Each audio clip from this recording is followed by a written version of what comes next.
Olá, boa noite a todos vocês aqui na nossa plataforma Hebraica Nossa Casa. Eu sou Pétria Chaves, jornalista. Estou aqui com o maior prazer para mais uma roda de conversas aqui da nossa amada Hebraica. Senti um pouco de saudade do clube, coloquei uma roupa de esporte para fingir que eu estava indo para o clube, porque, na verdade, hoje a gente tem aqui um assunto que é muito caro a todos nós, a quem frequenta a Hebraica, a quem de perto acompanha a escola de esportes, que tem um trabalho maravilhoso. Eu tenho 2 filhos pequenos, né? A Yael tem 5 anos, o Max tem 2,5, e os dois são frequentadores da escola de esportes. Então, esse, além de ser um assunto caro para a gente que frequenta a Hebraica, para mim é ainda mais especial, porque vou fazer um monte de pergunta aqui para elucidar um pouco essas questões a respeito das crianças. E hoje a gente tem aqui 2 especialistas com um currículo maravilhoso que vão falar para a gente não só do programa da Hebraica, o programa dos 2 aos 20, que é todo um programa desenhado especialmente pensando no desenvolvimento infantil, junto com questões motoras, junto com questões importantes para esse desenvolvimento. A gente vai conhecer todo esse programa, mas também, é claro, falar a respeito de desenvolvimento infantil. Se por acaso você é sócio da Hebraica, mas seus filhos não frequentam ainda a escola de esportes, é uma ótima oportunidade para você não só conhecer, mas também absorver muito conhecimento importante para a gente, ainda mais nesse tempo de quarentena, em que a recomendação é para a gente ficar em casa. Então, às vezes a gente também pode tirar umas dúvidas com essas 2 especialistas a respeito de coisas que são feitas na Hebraica, mas que a gente também pode fazer na nossa casa, ajudando de alguma maneira o desenvolvimento das crianças. Eu vou chamar então, já sem demora, aqui para a nossa conversa no Facebook da Hebraica, essa conversa que vai estar disponível nas nossas plataformas, no YouTube, no Instagram. Você pode assistir depois, mandar para os seus amigos, enfim, os sócios da Hebraica também, que por acaso perderam essa conversa, você vai poder encaminhar esse vídeo depois para todo mundo, tá? Então, já vou chamar aqui para a nossa conversa de hoje a Ana Lúcia Portaro. Ela é coordenadora desse projeto Hebraica dos 2 aos 20. Ana Lúcia, boa noite, tudo bom? Oi, boa noite, Pétria. Menina, que saudade de ver esse uniforme. Eu vi você aqui nos bastidores, me deu um aperto no coração. Você falou que estava de roupa esportiva, eu falei, eu também tô. Para a gente matar um pouco da saudade. A Ana vai contar para a gente já a respeito desse projeto, que é dos 2 aos 20. Eu confesso para vocês que eu nem sabia que tinha um projeto específico para isso, então eu vou tirar muitas dúvidas com vocês hoje. E também está aqui com a gente a Cláudia Mendonça de Barros, que é professora de Educação Física e é consultora desse programa da Hebraica e fala muito, é especialista muito nessa questão de desenvolvimento infantil. Cláudia, boa noite. Boa noite, Petra, tudo bem? Tudo ótimo. Prazer estar aqui com vocês hoje para falar sobre esse assunto mais do que relevante para a gente, principalmente que a gente é pai e mãe, né? A gente quer muito saber dessas coisas. Então, eu vou começar com a Ana Lúcia. Primeiro, me conta, Ana, meus filhos estão na escola de esportes, mas eu não sabia que tinha um projeto, que tinha um programa todo pensado com uma consultoria para pensar o desenvolvimento das crianças nessa faixa etária dos 2 aos 20 anos. Então, me conta um pouco como que surgiu essa ideia e no que ele consiste, o que vocês visualizam e põe em prática nesse programa? Olha, esse projeto, ele surgiu há 5 anos atrás, foi uma iniciativa da vice-presidência da Hebraica, e ele visava dar o melhor programa possível ao associado dentro das condições que nós tínhamos. Para isso, nós estudamos durante um ano, um grupo sênior de coordenadores da Hebraica visitou várias instituições, nós fomos à universidade, nós trouxemos consultores para a Hebraica, nós estudamos outros clubes e chegamos a algumas premissas de um programa que não era de todo inovador, mas que trazia subsídios para a gente melhorar muito a prática do que a gente tinha, né? Então, assim, uma das premissas era a gente padronizar o trabalho do Departamento Geral de Esportes a nível de filosofia do o que é ensinar esporte para as crianças e qual a melhor forma de ensinar. Fazer um programa onde todos os profissionais de hebraica tivessem imbuídos da mesma filosofia e da mesma meta e dos mesmos objetivos. Éramos profissionais com diferentes formações, com diferentes aproximações esportivas, com histórias de atletas. Então, a primeira grande questão era a gente trazer todo o corpo docente para um mesmo caminho. A partir daí, nós começamos a pensar que esse programa deveria ser tanto para as crianças que um dia queriam ser atletas, como para as crianças que não tinham esse perfil. Então, o programa precisaria ser muito legal para esses dois tipos de público e abranger um contínuo de faixa etária que a gente estipulou até os 20 anos, e hoje nós estamos até os 17, e está muito legal, né? A gente tentou estabelecer também um conceito de não especialização precoce, ou seja, não era legal a criança escolher uma modalidade esportiva em tenra idade. A gente viu que a pesquisa mostra que a gente deve diversificar o trabalho de base ao máximo, para dar para esse corpo diversas experiências de movimento, para que no futuro ela use essas experiências para a performance. Então, em cima desses parâmetros todos, a gente construiu um programa e chamamos todos os profissionais do departamento, todos os coordenadores de modalidades esportivas, os professores, a coordenação da escola de esportes, e junto com todos, nós formulamos o programa. Então, o currículo, os conteúdos, as estratégias, as avaliações, tudo isso foi feito junto com todos os membros que trabalham com o Departamento Geral de Esportes, todos tiveram a oportunidade de falar, né? Em cima disso, criou-se um manual.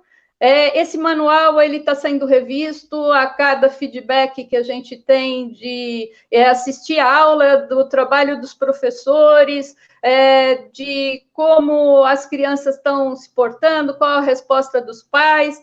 E hoje a gente já tem um manual que contempla as 5 famílias que a gente chama as famílias esportivas. Nós estamos trabalhando com famílias esportivas. Esse é um conceito também que foi incorporado no programa.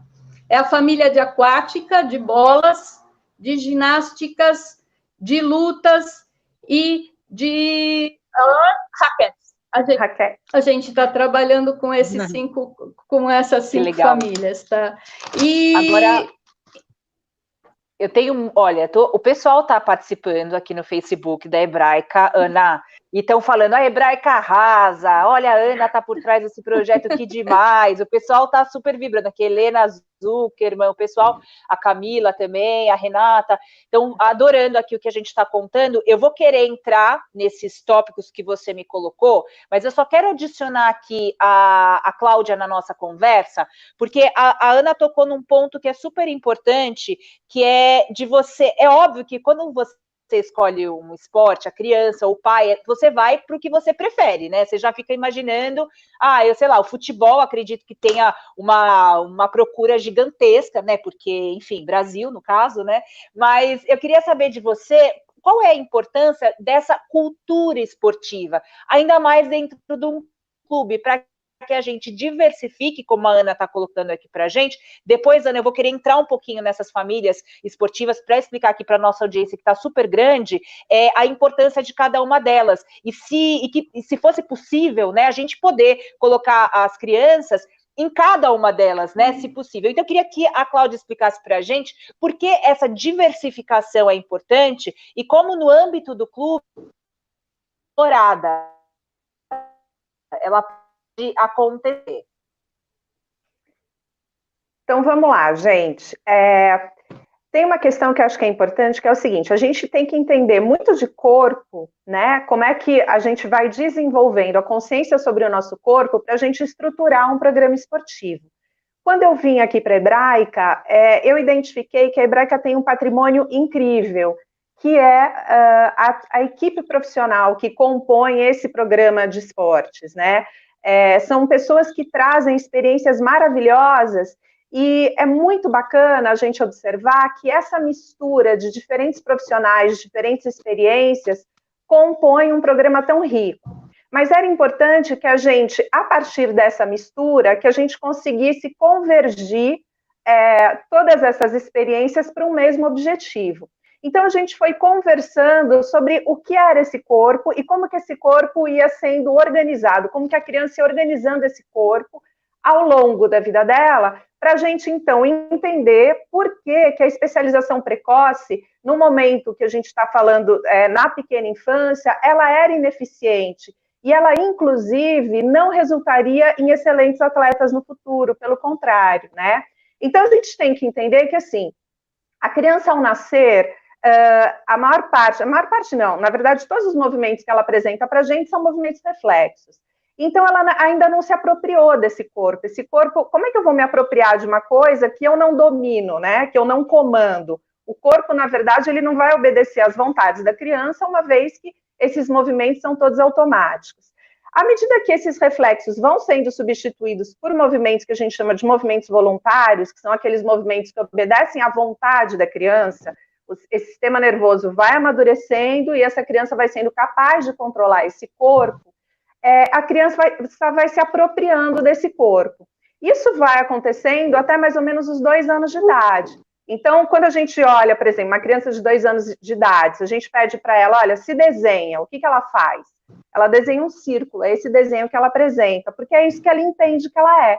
Então, ela entende que tudo que está fora desse círculo não é ela, e tudo que está dentro desse círculo representa ela. Isso é muito importante, porque é o momento que ela está apresentando para a gente que ela identificou que ela tem contornos, né? Que ela tem um contorno que faz parte dessa superfície corporal e que tudo que está fora desse contorno não representa ela. Na hora que essa criança passa para essa fase aí, entre 2 e 6 anos, mais ou menos, mas fundamentalmente entre 2 e 5 anos, esse círculo, ele vai se constituindo num boneco palito. Então, principalmente a criança entre 3 e 4 anos, ao invés dela desenhar um círculo para se representar, ela desenha um boneco palito. Isso é importante porque, da mesma forma que ela desenha um boneco palito, ela se movimenta como um boneco palito. O que eu quero dizer? Ela se vê como 2 braços, 2 pernas, um tronco e uma cabeça. E para a criança produzir um movimento com muita qualidade, é necessário que ela entenda que esse braço dela, ele é multissegmentado, que ele tem vários pedaços. Que a gente tem um ombro, que a gente tem um braço, um cotovelo, um antebraço, um punho, mão, dedos, e que tudo isso é separado, mas que pode trabalhar de forma integrada. Mas nesse momento da vida, essa forma como ela se desenha é como ela se movimenta. Então, não faz o menor sentido, nesse momento da vida, eu colocar essa criança para uma determinada modalidade esportiva que restrinja todas as outras possibilidades que esse corpo pode experimentar. Então, nesse momento da vida, o que eu preciso fazer com essa criança? Colocar ela para experimentar esse corpo, literalmente viver esse corpo. Porque quanto mais ela viver esse corpo, mais organizado ele será. E melhor será a construção dessa consciência sobre esse próprio corpo. De tal forma que quando essa criança chegar em mais ou menos em torno de 7 anos, ela vai ter construído todos esses mínimos pedaços, todos esses pedacinhos que compõem o corpo dela no cérebro dela. Então, nesse momento, eu consigo, por exemplo, passar a corrigir esse corpo, né? Quer dizer, nesse momento, essa criança já pode começar a buscar atividades mais específicas, porque nesse momento eu corrijo e ela corresponde a essa correção, ela é extremamente responsiva a essa instrução que o professor passa. Na hora que essa criança vira um adolescente, ela começa a conceber, inclusive, esse corpo em movimento. Então, essa construção que ela tem no cérebro dela, desse corpo estático, nessa segunda infância, entre 7 e 10 anos, mais ou menos, lá pelos 11, 12 anos, ela passa a conceber esse corpo em movimento. Então, é um momento que, além dessas correções técnicas, eu passo, então, a propor para essa criança situações táticas. Isso é muito bacana, porque a gente foi construindo todo esse programa, né, em função desses conceitos, e a gente também começou a entender quais eram as experiências pelas quais a criança tinha que passar, para a gente já ir educando esse corpo para ser responsivo à tática, no momento que ele conseguisse entregar a tática, e a técnica no momento que ele conseguisse entregar a técnica. Maravilhoso. Então, assim, a gente foi construindo tudo isso com os professores, é um trabalho muito bacana. Agora, a minha dúvida é a seguinte, eu só preciso fazer um comentário, gente. A Camila Felberg está falando um negócio que eu me identifiquei super. Ela fala assim, olha, eu faço até hoje o boneco palito. Eu também. Gente, vocês tinham que ter pedido esse corpo na infância, gente, pelo amor de Deus, Cláudia, fica entre nós aqui, que ninguém nos ouça. Mas, ó, a minha dúvida é a seguinte, isso que vocês estão explicando, talvez a Ana possa explicar pra gente, vocês duas, ou uma e depois a outra na sequência, aquele programa de início que tem na Hebraica, então, das crianças que têm as atividades, é um programa, né? São várias atividades e natação. Isso já faz parte dessa lógica que vocês estão usando para que a criança experimente de tudo, experiencie o seu próprio corpo, aí depois ela vai ter capacidade para ser mais direcionada. Eu queria que vocês falassem um pouco dessa passagem, né, das crianças pequenas que estão nesse programa que mistura as atividades, né, mistura bastante, eu sou prova disso porque eu vi isso acontecer, está acontecendo com o menor, mas aconteceu muito com a Iá também, e aí eu queria saber dessa passagem para os maiorzinhos, como é que ela acontece para direcionar, e entre aspas, a tática de vocês é que a criança vá depois para a maior quantidade de esportes que ela conseguir, é isso? Me explica melhor. Quem começa? Ana? Talvez? Eu começo. Vai lá, Ana. A gente dividiu as faixas etárias em 2 e 3 anos, que é o programa que o seu filho menor está, e exatamente ele está testando várias habilidades motoras gerais, tanto na parte terrestre quanto na parte aquática. Então, a ideia é dar para ele um amplo repertório de possibilidades. Quando nós passamos para a faixa etária de 4 e 5 anos, a gente entra num momento em que isso deveria continuar, mas nós temos uma restrição de espaços.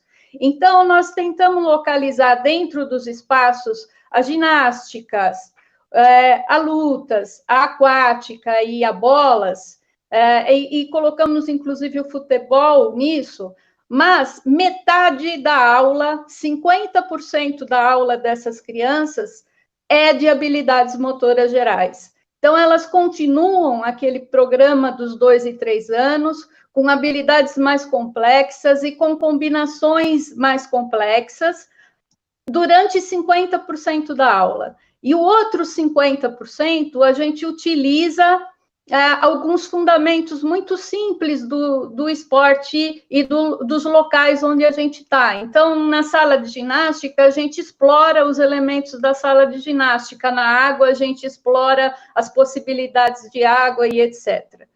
Quando nós passamos na fase dos 6 aos 9 anos, nós já estamos trabalhando com o conceito das famílias esportivas.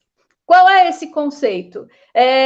Eu não dirijo para uma modalidade, mas eu dirijo para um grupo de modalidades que tem coisas que são próximas, né? Então, vamos dizer o seguinte, na família de aquática, eu, além dos elementos de nados competitivos, eu tenho elementos de nado sincronizado, eu tenho fundamentos de polo aquático, eu posso ter fundamentos de salvamento, de mergulho, e tudo isso ainda é num repertório motor muito amplo.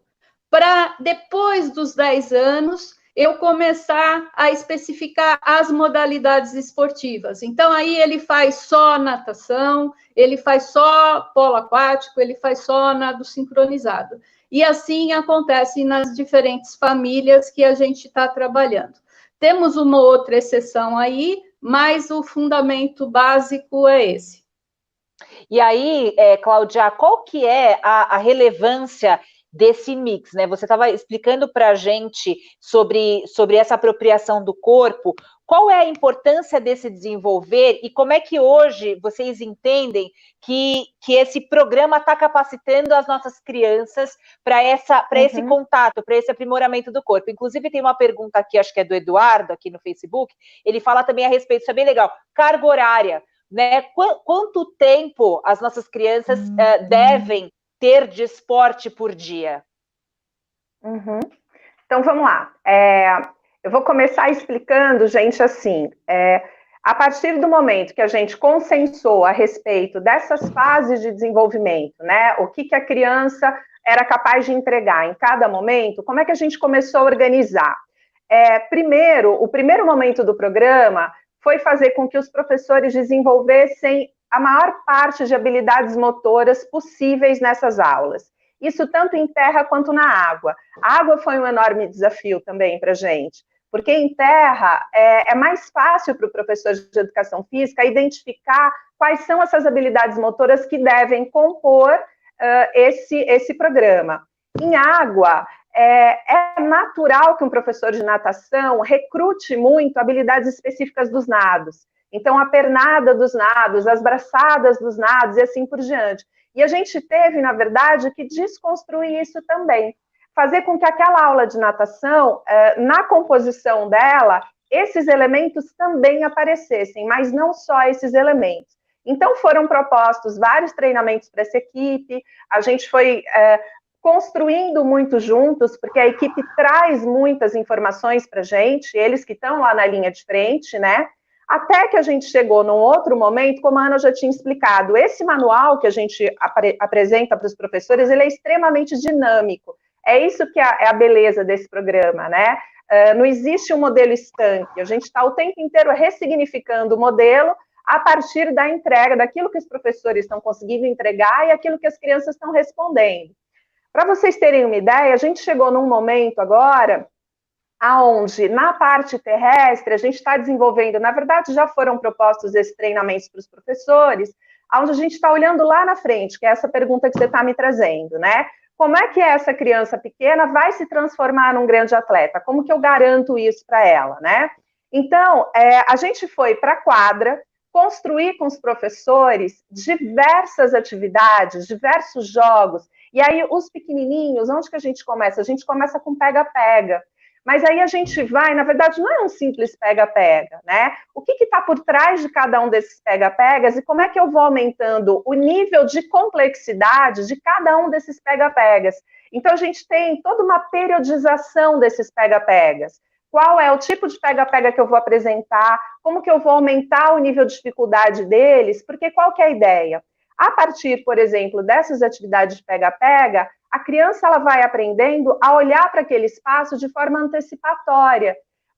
O grande atleta, gente, assim, do ponto de vista técnico, chega um determinado momento na vida do atleta que a diferença entre um atleta e outro atleta, ela é mínima, ela é muito pequena. Todos vão te entregar uma excelente técnica. Agora, o que vai fazer a grande diferença? É o olhar que ele tem sobre aquele jogo. É a forma como ele vai antecipar as possibilidades que aquele jogo está provendo para ele. Então, ele vai identificar, antes da jogada acontecer, o que o adversário pretende fazer. E a partir do que o adversário pretende fazer, ele vai bloquear a ação do adversário. Ou então, ele vai ver uma oportunidade para atacar aquele time, né? Para ter êxito naquele ataque. Como é que a gente começa a estruturar isso? A criança ela precisa olhar para aquele espaço e entender aquilo de maneira antecipatória. Isso a gente vai treinando a partir do pega-pega, quer dizer, eu estou observando o pegador e eu preciso organizar o meu corpo para me deslocar, para me desvencilhar desse pegador antes que eu seja pego. Então, a gente foi construindo uma série de jogos dessa forma, e aí esse pega-pega depois ele evolui para jogos de agilidade, onde o conceito é muito próximo, mas as crianças passam, então, a trabalhar em equipe, e a gente vai acrescentando cada vez mais elementos, aí depois a gente introduz a bola com tudo isso, de tal forma que a criança fica extremamente inteligente, quer dizer, existe um recrutamento cognitivo desde muito cedo. Então, na hora que a gente entrega essa criança com o corpo extremamente bem trabalhado, do ponto de vista de habilidades motoras e do ponto de vista cognitivo, quer dizer, olhando para esse espaço de forma antecipatória, é tudo que um técnico quer. Ele recebe aquela criança, ele está feliz da vida, né? Então, agora, isso tudo está sendo construído.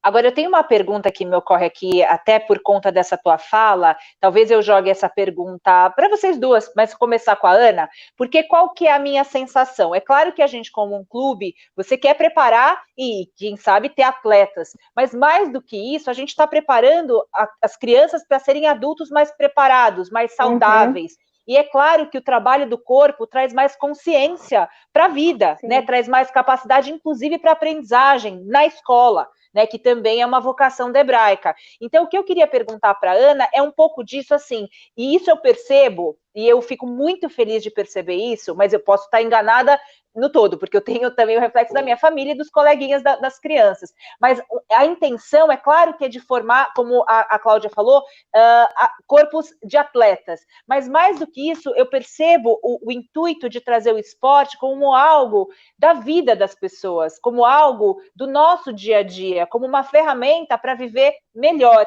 Como é que vocês veem? Porque eu vejo muito menos a questão da competição, da formação de atletas, mas mais a formação de seres adonados dos seus corpos. Tem isso para vocês? Isso é claro? Essa é uma percepção clara que eu estou trazendo para vocês, Ana? Sim, ela é clara. É levar a criança ao máximo potencial dela, seja ele qual for esse máximo potencial, e para que ela use esse potencial. Ela pode usar esse potencial a nível competitivo, mas ela pode usar para a vida também. Tanto que a primeira coisa que a gente quer é o prazer da atividade. Porque sem prazer, você não prolonga isso a longo prazo.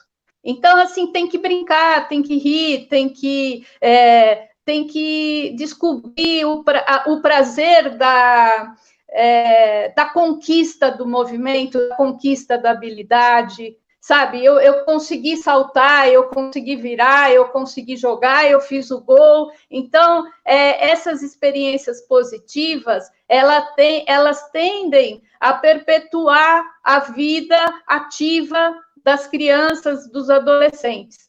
E se isso não acontecer, não faz sentido, né? E junto com isso, se a gente conseguir colocar outras coisas, é fantástico. Manter. Hoje a gente sabe, inclusive, que a inteligência passa pelo corpo, né? Isso pode ser motivo de uma outra discussão, mas assim, quem usa o corpo é mais inteligente, né? Pena que as escolas ainda não descobriram isso e deixam as crianças sentadas a maior parte do tempo, mas isso daí muda a percepção total do que a gente está fazendo e a crença nisso daí.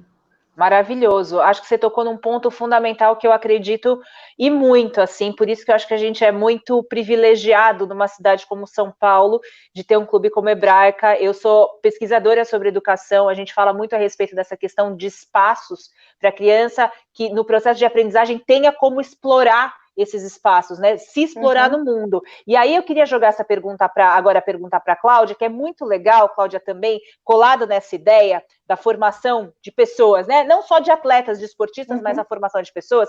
A Rita faz uma pergunta sensacional que eu gostaria de fazer aqui para você. Ela queria saber também como que é a formação desses professores hoje, falando da Hebraica, né? Não só os conceitos que você tem como suas ferramentas, mas também na Hebraica, na parte prática. Como que é treinar também os professores, os profissionais, para lidarem com a ansiedade dos pais, que muitas vezes querem uma especialização precoce, ou muitas vezes querem que o seu filho... Eu já vi, gente, na sala da minha filha, um pai, imagina, tinha 2 anos, 3 anos, porque o moleque não joga futebol. Aí ele falou, mas era para jogar futebol agora? Assim, tem muita... Isso é normal, da nossa vida de pai e mãe, é a nossa projeção. A gente quer que o filho seja o máximo. Mas como é que é também preparar esse profissional que está hoje na Hebraica para lidar com essas ansiedades, como a Rita colocou aqui, porque acontece, né? Gente, olha só, essa pergunta é incrível, porque ela é clássica, né?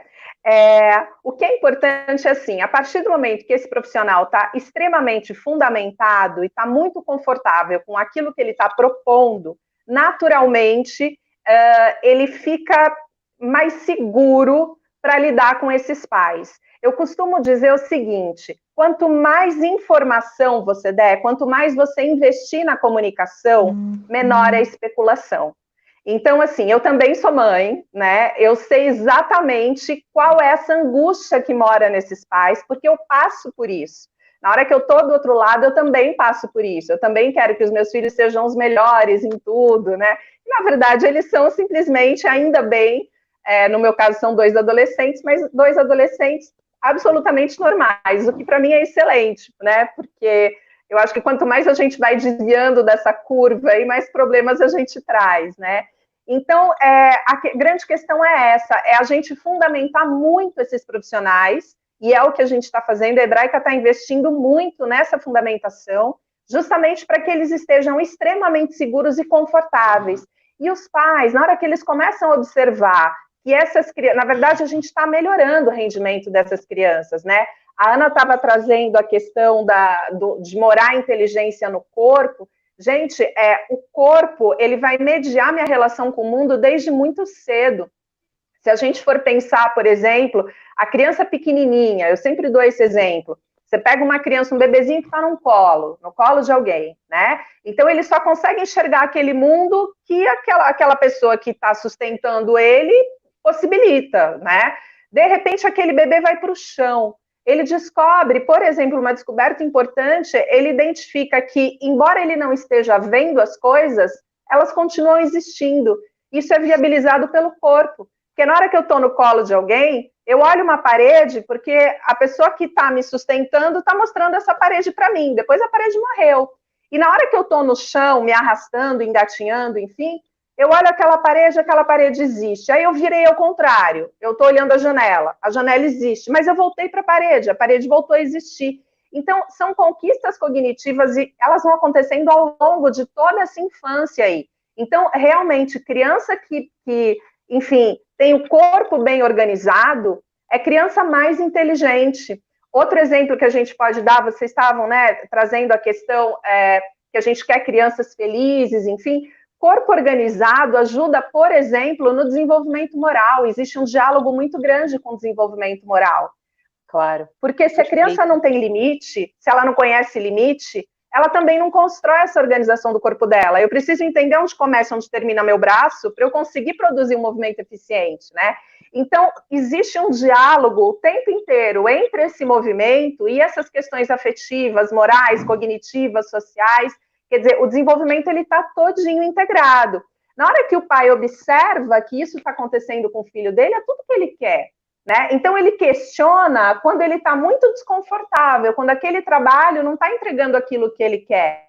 Que todo pai quer é que o seu filho tenha um desenvolvimento saudável, né? Então, eu acredito muito nisso. Quer dizer, quanto mais fundamentado esse profissional tiver, melhor vai ser essa comunicação com os pais. Muito bom. Sabe aqui uma coisa que eu quero também repercutir com vocês, super importante, a Débora, ela pergunta se os professores registram conquistas para que vocês tenham como programa estatísticas da evolução. E eu quero também fazer aqui um depoimento, acho que muita gente que está assistindo a gente aqui vai concordar comigo, as reuniões de balanço sobre o desempenho das crianças ao longo do semestre é um capítulo à parte. Para mim, assim, a conversa que a gente tem, a gente faz questão, porque é uma delícia, primeiro que é uma delícia falar do nosso filho, né, gente, pelo amor de Deus, que gostoso, mas a qualidade das conversas com os professores da escola de esportes, bom, Bialski sabe como eu sou super crítica, né, não estou aqui para ficar fazendo elogio à toa, o que tem que ser elogiado, e isso é realmente espetacular, a maneira como os professores da escola de esportes, eles dão esse respaldo para a gente entender o que aconteceu ao longo do semestre, pelo menos eu fui muito feliz em todas as experiências, então eu queria pegar carona nessa pergunta da Débora, para que vocês falassem, porque certamente esse professor que conversou com a gente ao final do semestre, ele teve um acompanhamento não só das práticas, mas anotou, teve que guardar, né? Então, como é que vocês trabalham, Ana, esse conteúdo que é super valioso para vocês, né? A gente, durante todo o processo de ensino, nós temos um planejamento, objetivos e, enfim, estratégias, né? Até nós chegarmos na parte de avaliação. Na avaliação, na realidade, é o que é o output do processo todo. Essa avaliação, ela é escrita, ela é documentada, ela é feita durante todo o semestre e só entregue para os pais no final do semestre. E essa entrega, ela mostra exatamente a evolução. A nossa avaliação é a parte escrita, e ela tem história, então, assim, ela tá organizada no departamento, então nós sabemos, por exemplo, que a Yael fez um curso de 3 anos, qual foi o resultado da avaliação que ela teve, depois ela escolheu ginástica, o que será que está faltando, para que no fim do ano a gente consiga orientar os pais de qual seria o caminho mais legal para a criança adquirir todo esse conhecimento motor e total aí que a gente está falando agora, né? Então, assim, existem registros, sim, esses registros estão guardados, a maior parte desses registros, mas não todo, está nas avaliações que são entregues semestralmente aos pais.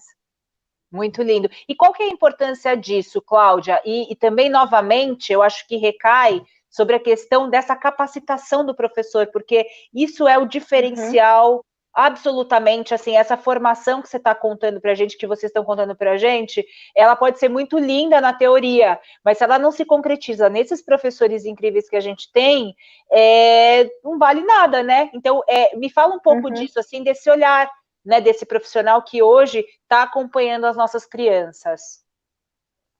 Então, existe um diálogo muito bacana com esses profissionais, e o programa ele foi todo estruturado com muito cuidado. Num primeiro momento, a gente teve um cuidado de observar aquilo que a Hebraica produzia, que já era muito bom. Então, o nosso ponto de partida foi exatamente aonde a Hebraica estava, qual era o momento da Hebraica, né? E aí a gente foi construindo e elaborando cada vez mais esse programa. Então, existiu essa costura. Não é que a gente chegou invalidando tudo e, de repente, vamos mudar tudo. Não, muito pelo contrário, teve muito respeito, até porque o programa era muito bom. E justamente porque o programa era tão bom, a gente quis trazer ele para um nível cada vez melhor. Para você ter uma ideia, a gente está agora num outro momento de construção do programa aquático, por exemplo. Então, aquilo que eu contei para vocês a respeito de construção de habilidades motoras aquáticas foi um trabalho muito bonito que foi feito aí ao longo do último ano. Em que momento que a gente está agora, né? A gente estava organizando isso, aí a pandemia entrou, né? Mas a gente já estava em reunião com os professores. A Ana traz uma formação muito bonita, ela é muito envolvida com a parte de segurança aquática. E a gente acabou conversando com os professores, a Ana trouxe vários materiais, onde a gente entende que nadar, na verdade, não é primeiro que não é simplesmente os 4 nados, né? Tem toda essa construção de habilidades motoras aquáticas. Mas a gente sempre entendeu que o ensino na natação, ele tinha que estar voltado para a propulsão. Então, o que é propulsão? É eu me deslocar. E aí todo pai entendia que numa situação de afogamento, olha, se ele sabe nadar, então ele vai conseguir se sair de uma situação de afogamento. E não é bem assim. Então, a gente começou a entender quais são as competências que a criança tem que apresentar para garantir que ela, de repente, ela consiga se sair bem, ter êxito numa situação de risco de afogamento. E uma coisa que a gente identificou que grande parte dos programas aquáticos negligenciam e que a Hebraica agora está se estruturando para isso, é que além de aprender, a criança, além de entender que ela tem que se deslocar, ela tem que ser capaz de sair daquela situação, ela também tem que entender isso, ela tem que se apropriar muito de competências onde ela economiza energia, porque ela pode se ver, de repente, numa situação onde ela se veja obrigada a economizar energia para poder aguardar o socorro chegar. e a criança tem que viver isso, né? Então tem uma série de vivências que as crianças vão passar agora na água, nadar com roupas, porque na hora que ela cai numa piscina, ela, sem querer, ela não está de maiô, de toque, de óculos. Então ela tem que viver isso, cair de botes, aprender a vestir colete salva-vidas, e aí não só vestir colete salva-vidas, mas aprender a tirar o colete salva-vidas. Se, por exemplo, ela caiu de um bote com colete salva-vidas, e ela ficar embaixo do bote com colete salva-vidas, ela morre. Porque ela não vai conseguir, ela vai ficar flutuando, ela não vai conseguir se desvencilhar debaixo desse bote. Então, essas competências todas, elas vão viver dentro da água. Eu não conheço um outro programa aquático que consiga prover esse tipo de experiência para as crianças, né? Porque a gente entende que a criança aprende se ela vive, e isso tem que estar sistematizado. Então, a gente está no momento de fazer toda essa sistematização de todas essas competências por faixas etárias, para a gente conseguir garantir para os pais que, assim, a probabilidade do seu filho ter êxito numa situação onde ele se veja num risco de afogamento, enfim, vai ser muito maior. Não só porque ele aprendeu os 4 nados, mas também porque ele passou por essas experiências na água. Então, a gente está num nível de elaboração do programa muito refinado, né? Os professores já se envolveram nisso, agora a gente vai ter que, enfim, esperar a pandemia passar para experimentar tudo isso dentro da água. Não vejo a hora, que seja muito em breve. Agora, Ana, eu queria te perguntar agora, a gente já está meio que se encaminhando para o final dessa conversa, que foi um absoluto sucesso, uma super audiência, uma participação muito legal de todo mundo que está aqui assistindo. Estou bem, bem feliz assim, com essa participação aqui do pessoal no Facebook da Hebraica. Agora eu quero te perguntar, para a gente já ir fazendo uma reflexão final, não precisa ser curto não, mas já talvez seja a minha última pergunta para você, é um pouco assim, do que você mais curte, né, nesse programa de 2 aos 20, né, aqui da Hebraica, da Escolinha de Esportes, e ao mesmo tempo também assim um conselho para nós pais, né, que temos os nossos filhos na escola de esportes, assim, o que é importante a gente ter em mente, né, justamente quando a criança está percorrendo esse caminho, desde isso que a gente mencionou aqui ao longo dessa conversa da nossa ansiedade, que maior ou menor ela sempre existe um pouquinho, mas como que vocês também veem a questão dos pais participando dessa comunidade, o que é importante a gente ter em mente? Então, eu queria que você elencasse para mim um ponto alto do programa, assim, o que você acha que a gente tem que ficar de olho, e também um pouquinho de um conselho para a gente como pais nessa jornada tão importante de levar as crianças para esse conhecimento, que eu costumo dizer que é um conhecimento ético, né? Porque trabalhar o corpo, como a Cláudia estava falando para a gente, é um preparo para que a gente possa servir, né, como mais cidadãos, com mais saúde em todos os níveis. Eu acho que o ponto alto do programa é pensar nos detalhes, é pensar no encantar as crianças, no encantar no sentido de que ela perceba o corpo dela e isso daí encante. E o que no fundo acontece é que nós ficamos encantados com o que elas produzem e a gente aí pensa mais em detalhes ainda e quer continuar isso. Para o pai perceber esse encantamento, eu acho que é muito simples. É o sorriso do filho quando a aula termina e ele recebe o filho. Então, assim, em vez de pensar no produto final disso daí, se vai ser campeão, não vai, se sai jogando, não sai, esse prazer da participação e esse encantamento na descoberta do corpo. E a vontade de continuar fazendo isso por mais tempo, e receber o amigo e jogar, enfim, estar na piscina e fazer.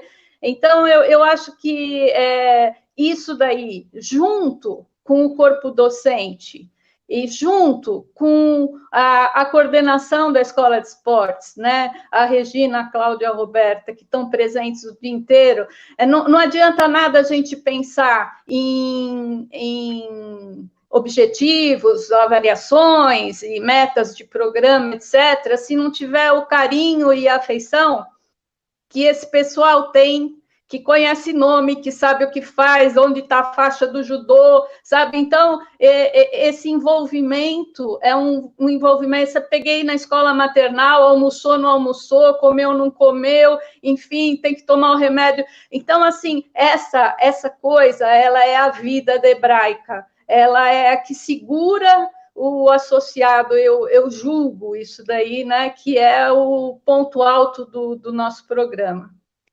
Ai, que lindo, gente. Fico até emocionada. Não, acho que a mistura com a saudade, aí já fica uma coisa louca aqui, né? O Bialski, ele está falando aqui, a Hebraica é a única que faz isso, é nossa segunda casa, e ensinamos as crianças a buscar seus objetivos, respeitar e competir. Orgulho de vocês e de todos os profissionais do clube, diz aqui o nosso presidente da Hebraica. E eu quero jogar a última reflexão também para a Cláudia nesse sentido. Aqui até a Magali, ela perguntou do programa de pais com filhos, né, que acho que é uma coisa que também vocês fazem, e isso, Ana, esse carinho para mim, que é o carinho, não é o carinho, como a gente fala assim, o carinho bobinho, né, não, é um carinho com consistência, é um carinho que dá segurança pra gente, de você mandar um recado ali e tal, e ser atendido, assim, nada melhor do que essa conexão direta e eficiente, né, ter eficiência na comunicação, como vocês colocaram aqui nessa conversa, isso é maravilhoso, acho que isso deixa os pais muito tranquilos também, que isso seja, embora seja bom, que seja cada vez melhor, porque eu acho que isso realmente é um diferencial. E aí jogar para a Cláudia essa última questão, né, qual é a consideração que você faz, né, a respeito desse momento tão desafiador em que nossas crianças estão sem o clube, então a gente precisa também ficar de olho nisso, né, se você tem também alguma dica também para a gente, às vezes, do que é possível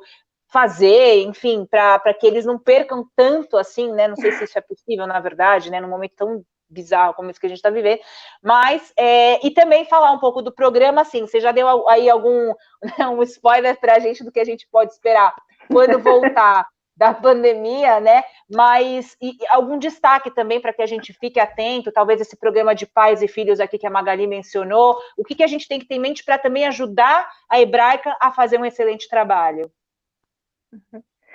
Eu acho que assim, essa questão que a Ana trouxe é muito importante, é muito genuíno esse cuidado dos professores com as crianças. Na verdade, eles são muito apaixonados pelo que eles fazem, né? Eu acho que todo feedback que venha dos pais é muito bem-vindo, inclusive as críticas, porque na verdade, assim, a partir dessas críticas ou desses elogios, enfim, que a gente vai se reinventando e a gente vai construindo um programa cada vez melhor. O nosso grande desafio é esse, né? Em relação ao momento atual, gente, assim, uma questão que eu acho que é muito importante, a criança, ela precisa de momentos onde ela consiga botar para fora toda a espontaneidade dela.